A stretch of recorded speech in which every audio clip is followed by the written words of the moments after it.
Hi, welcome to Erica's Welsh Garden. I should really say welcome to Erica's Welsh Kitchen today because we've got torrential rain here at the moment, so I'm not going to be going out in the garden today. If you're new to my channel though, don't forget to hit that subscribe button and hit the bell for future notifications when my videos come out. So today I'm going to be making Blackberry and Apple Jam. Now the blackberries I've got were picked last year and have just been put in the freezer ever since, and I was kindly given some brownie apples from somebody recently, so I knew that I needed to get on and make this jam as soon as possible. Earlier in the week I opened the last strawberry jam I made last year, so I always like to have a load of jam and chutney in the cupboard, just so if somebody pops around or you're visiting somebody and don't want to go empty-handed. And also I've got 2 children, and if I never had any jam in the house they would be quite upset with me. Chutney is great also to use all of the fruit that you've either grown or foraged from the garden or hedgerows. I will be making some chutney shortly and I'll do that in another video. So because though I've got so many chores to do today, I'm going to be doing the recipe in a slightly different way. So I'll be starting it off in my slow cooker and then I'll be finishing it off in my preserving pan later on this afternoon. So the first thing I'm going to do is just put my slow cooker on high to just start heating up. I think I read in the instructions it usually takes about half an hour for the slow cooker to get to temperature. So yeah, I'm just putting that on high now. Earlier I peeled the apples and they're starting to go brown even though they've been in water, so I need to get these chopped as soon as I can. These are brownie apples and they're windfalls, so when you are kindly given windfalls or go and collect windfalls yourself and you've peeled them, you just need to make sure that if they're bruised in any way, you just cut the bruising out when you are peeling it before it goes into your preserving pan, just because it's not best practice to put anything that's kind of gone off in any way into your preserve, as it might not last as long. So I'm just going to quickly chop these up.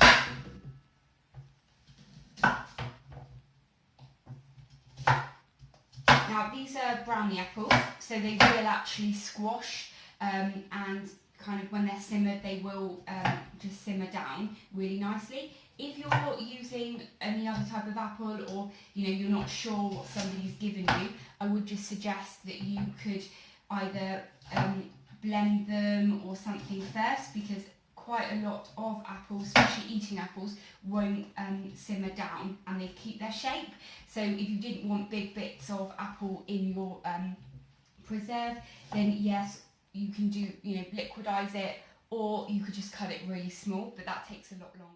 So the recipe I'll be using today is just one handed down from my grandmother basically. My mum watched her do it, and then I made jam with my mum when I was younger. And that's essentially, you use the same amount of weight in sugar as you do in fruit. So yeah, if you've got 1 kilogram of fruit going into your jam, you would use 1 kilogram of sugar.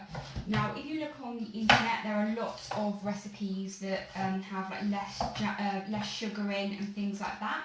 However, when my granny sadly passed away in 1990, my grandfather was still eating her jams and preserves a good 5 years after that, and some of the labels on those were like from mid-80s. So if you do it right, then the preserves will last a very long time.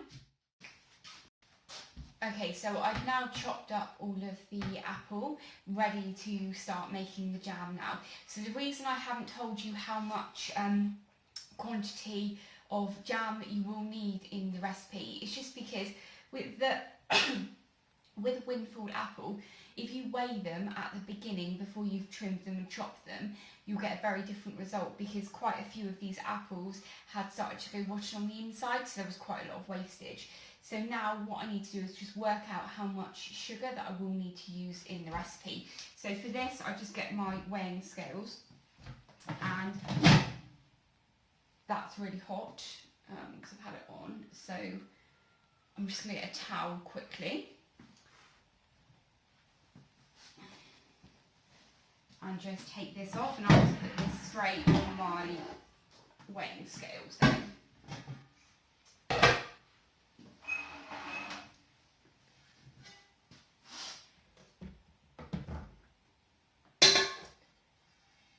So yeah, what I do is I'll kind of weigh all the fruit in now.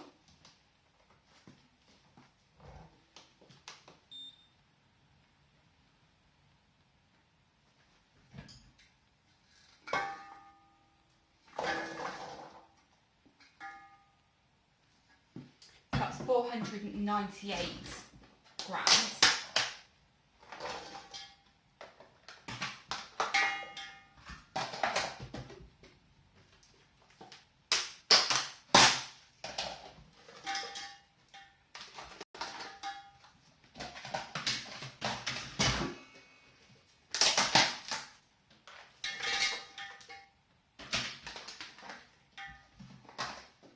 And we're on 1300 grams now.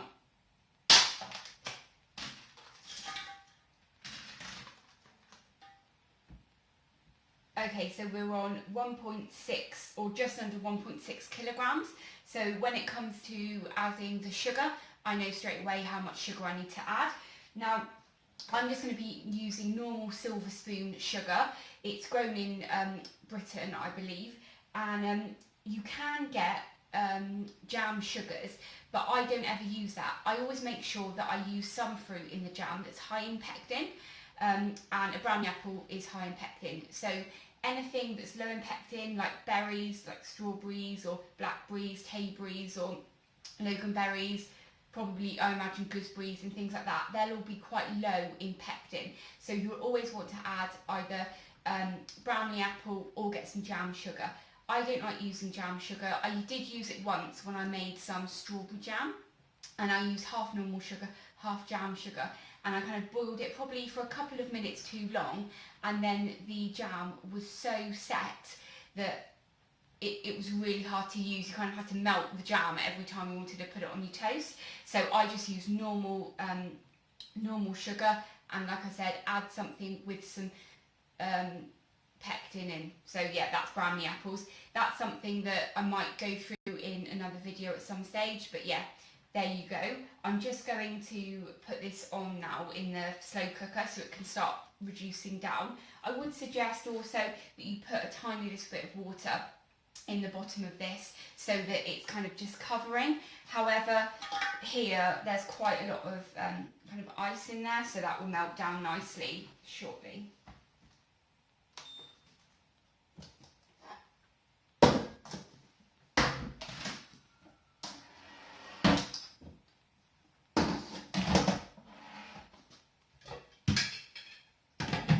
So the slow cooker now is on high. I'll probably leave it on high for about half an hour and then turn it down to low, get on with all the chores that I need to do today, and then I'll come back to you a little bit later where I start using the preserving pan. We'll talk about adding the sugar and getting the jam jars ready for finishing it off. Hi, welcome back. It's now about 5 o'clock and the fruit has been in my slow cooker all afternoon, so it's looking pretty good now, and I'm ready for the next stage, which is moving it from the slow cooker to the preserving pan. But before I do that, I'm just going to start on sterilising my jars and the lids. So firstly, to sterilise my lids, I just have some hot water on the boil, or it's just about to be on the boil, and I just put the clean lids in the hot water. Now it's really important that if you're reusing jars, that you just make sure that the lid is really clean, no rust on there or anything like that at all, because if it is rusty, it won't preserve properly. So I'm just going to put those in here.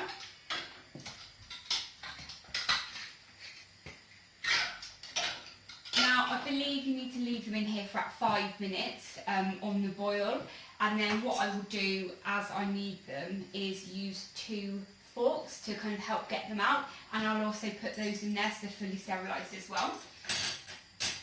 For the jars, what I do is I just clean them and make sure they're all washed nicely. They are still a little bit damp, okay, and then all I do is just put them in the oven on around 110, and I'll leave them in there for 5 minutes, then I'll turn it off, and then I'll make sure that just before I want to use them, I'll probably turn it on again just to make sure they're really nice and warm when the hot liquid goes in there. So I'll just put those in now.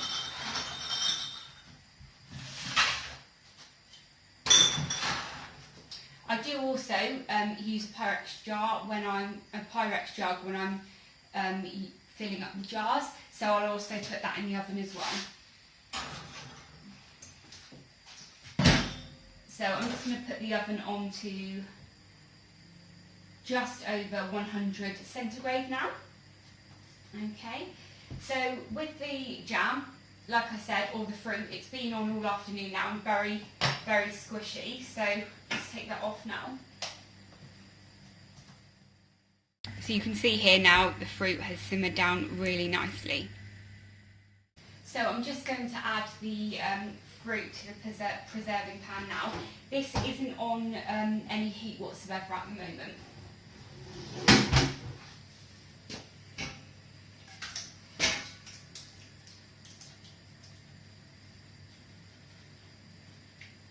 So I guess if you just wanted to make a compote or something like that, this would be the perfect way to do it, and then just freeze it in the freezer or keep it in the fridge. It'll probably keep for a week or something like that. So there you go. I have put a tiny little bit of water in the bottom of this preserving pan. Now I will put a link to the preserving pan and my Morphy Richards slow cooker as well, just in case you're interested. But with this, it's got a really lovely heavy bottom, so it's great for making preserves and jam. If you don't have one of these, you can still make jam, but you just need to be really careful that you don't burn the pan and ruin it, because I've done that many times in the past. So, like I said, I just put a tiny little bit of water in the bottom, and then I'm just going to put it on the smallest hob I've got here, just to warm up really slowly while I get the sugar ready.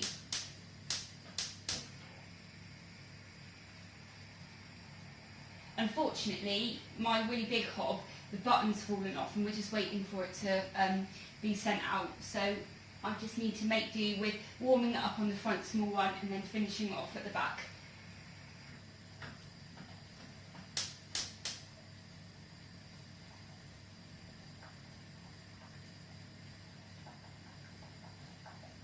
Okay, so that's just simmering up or warming up nicely now.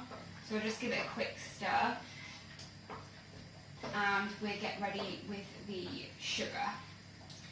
So a lot of people will actually warm the sugar up when they add it to the jam, because it's easy to dissolve it. However, I've never really done that. I just add it quite slowly. So I think we said this morning I just needed to add, so yeah, we just need to add 1.6 kilograms. So.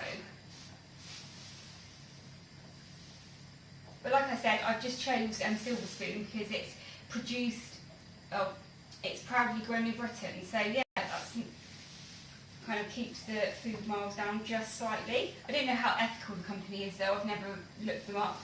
Sometimes I find if you actually start looking up how ethical companies are, you can't actually buy anything anymore. Okay, so this is going to bring me up to 1 kilogram now, and I've run out of room in this bowl, so I'll put 1 kilogram in to begin, and then I'll add the extra. So at this stage, you just need to really slowly kind of add the sugar and just make sure that you mix it in nicely. I find if you kind of just put the whole lot in and dump it in one go, then you get big lumps of sugar in there, and then it doesn't dissolve very nicely.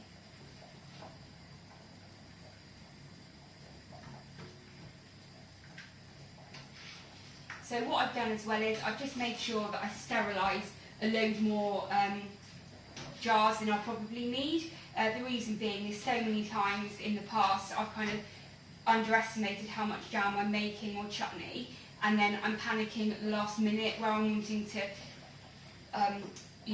jar everything up and I've not got enough jars, and then I've quickly tried to sterilise some quickly and then they've gone mouldy. So, you know, this way of preserving the jam, I find, you know, does make it last, you know, for years basically.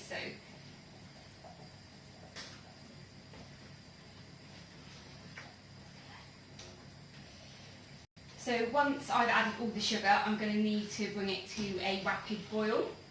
Now, if you're using jam sugar, you find you don't really need to do this as much, but the jam needs to get to a setting point, and a setting point is usually around about 105 centigrade, and depending on how much pectin is in the fruit, depends on how long you need to keep it at that temperature for. What I usually do, because like I said before, I always add apple to it, I'm just going to rapid boil it for about 5 to 10 minutes. So on a rapid boil, you can't stir the jam at all. That's why it's so important to have quite a heavy bottomed pan, because a thinner one would burn in that time. Now, if you are to leave it at that rapid boil for a lot longer, what will happen is your jam will either caramelise or it will burn. And then, I mean, I've done it in the past where I've burnt a whole load of chutney, and to be honest, I got away with it because I called it smoked, but you know, it's not great to do that. So anyway, like I said, it's just heating up slowly now, so I'll just add the rest of the sugar. I have now just turned the lids off, just because they've been boiling for a while now, and you don't want to overboil them and then burn them or anything. So yeah, with this method, I reuse the jam jars. I've always done this. My mum always did it, and so did my granny. My granny actually did have loads of kiln jars as well, but I have actually preserved with kiln jars in the past with the rubber seals.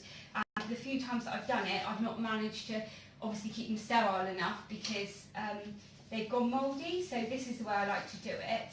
A lot of people don't like reusing the glass jam jars. I guess there is a risk that they could smash or something when you're heating them up or when you're filling them. So if you know, or you might not actually have any of the jam jars, you know, already because you haven't saved any. But places like Wilko's or any shop or Amazon will sell them. So I'll put a link to some jam jars if you do want to buy some. Okay, so that's another 600 there.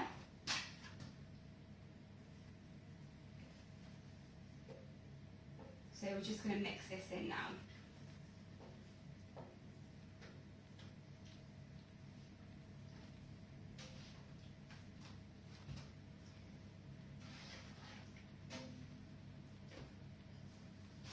So yeah, it'd be really interesting actually if you make jam in exactly the same way, use a very similar recipe, and if you sterilise your jars in the same way. So let me know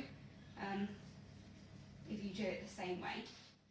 Okay, so all of the sugar has now melted in and dissolved. So I just need to slowly bring this now up to the boil, keep it at the boil, like I said, for about 5 to 10 minutes. And when it is rapidly boiling, it is very, very hot and it can spit. So you just need to be really, really careful at this stage. So I'm just going to move it to the back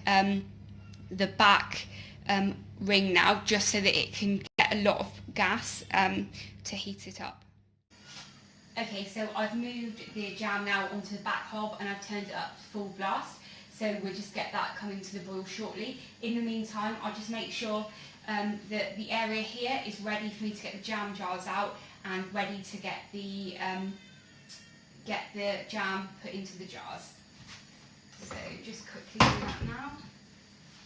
I always love making jam though, because when you think the 2 kilograms of sugar, I used less, and that was just under, I think, £2 to buy. So all of the jars that I make today are going to be under £2, and it's just such a great way to be able to preserve your items, reduce food miles and everything. It's amazing. Okay, so you can just see now that it's starting to boil a bit, so we don't have to wait too much longer. One thing to bear in mind is that if you had this completely full with you know, fruit and things, it would take much longer to get to a boil, and potentially, because I haven't got my big hob, this one, it could actually not quite be able to get to temperature. So just bear that in mind. If you are doing a big batch of jam, you might want to halve it depending on how much time you've got, because yeah, it would take a lot longer. So now I'm just going to keep an eye on this, and hopefully it won't take too much longer to get to the rapid boil. Okay, so this is what it looks like when it's just going into that rapid and rolling boil. So I need to make sure that I don't touch it for about 6-7 minutes, so it can just get to that setting point. Alexa, set timer for 7 minutes. 7 minutes, starting now. Okay, so I'm not going to be touching this for 7 minutes now. So while I'm waiting, I'm just going to be washing my hands with antibacterial soap, just to make sure that I don't have any germs or anything on my hands. I'm not really going to be touching anything if I can help it, but it just minimises any germs or bacteria getting into the jam. And I have a clean, fresh tea towel as well that I'll be using. So I'm just going to do that now.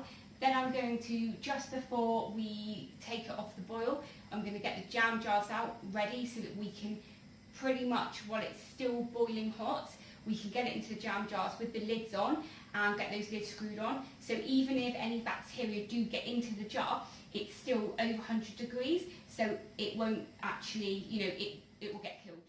Okay, so I have a few seconds now until the timer's up, so I'm just going to get the glass jars out ready to kind of get it sorted as quickly as it finishes boiling.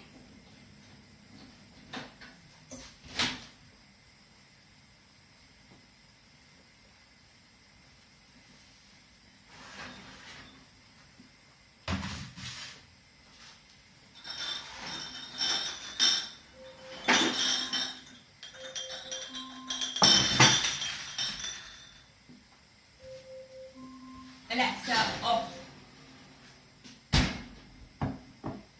Okay, so it's been boiling for about 7 minutes now, so I'm going to just finish with the boiling now and get ready and put the jam in the jars.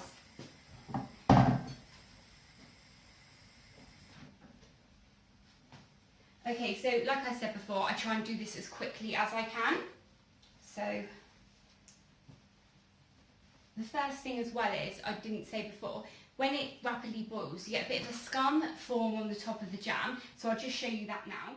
Can you see there round in the corners, you have a bit of a scum. Now, you can add a kind of knob of butter when it's at that boiling stage, and it does dissolve it. However, I've tried this a few times and it didn't dissolve it completely, and I don't actually have any butter in the house. So when I put this in the jug, I'll just leave the stuff on the sides. So I'm just getting to the last bit in here now, so just taking that out. Bear in mind this is obviously still really hot.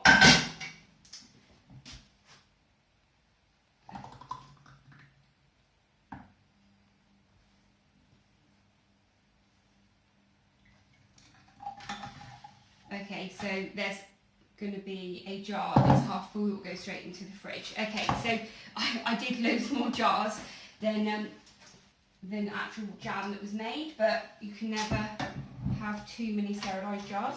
So what I did was add the forks to the water, so they're also sterile, so you don't actually have to touch on the inside. But now I have to try and work out which lids fit on which, because I've got all of these out, so right, that one fits there. So what I do is I just quickly loosely put them all on now, and then once they're all on, I will just tighten them up. Okay, so now I've loosely put all of the jars, the lids on the jars, so just remember they'll still be really hot, but I just twist them now, make sure they're sealed on there properly.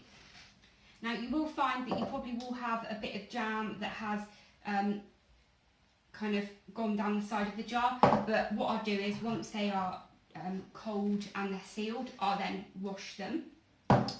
So now they are still really, really hot, so you should need to be careful that you don't burn your hands. And slowly over the next kind of like 3 or 4 hours, as they cool down, like I said, they retract and then the seal will be complete on the jars.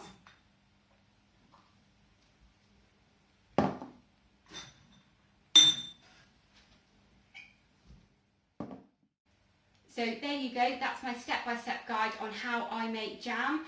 I know it's been a bit of a long video, but if you're still watching, I really hope I've inspired you to have a go at making your own jam and reducing your food miles.